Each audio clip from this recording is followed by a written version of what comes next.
What's up? Good morning mga ka-Premio na napunta diri karon sa Yamaha Premio Junsan 3S besides Metrong. So yun guys, mag-price update po tayo at sa new decals ng XTZ125. Ito guys, ang color sa decals niya ngayon guys is yellow-green.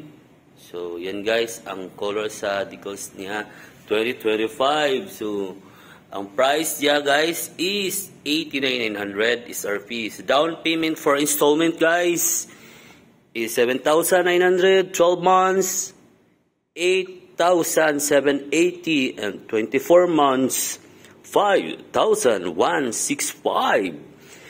36 months, and 3,985. Rebate 200 if updated po tayo magbayad mga ka-Premio.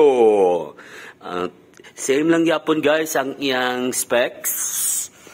Yan guys, walang nagbago sa new decals lang.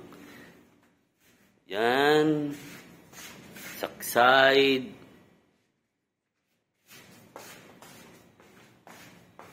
Yan guys, walang nagbago sa XTZ125. Ito lang ang nagbago sa iya guys, mga stickers niya. So, yan guys, yan ang update ngayon sa XTZ125. And this is Kawatch Boy. Thank you for watching and sharing video love. Thank you very much, everybody.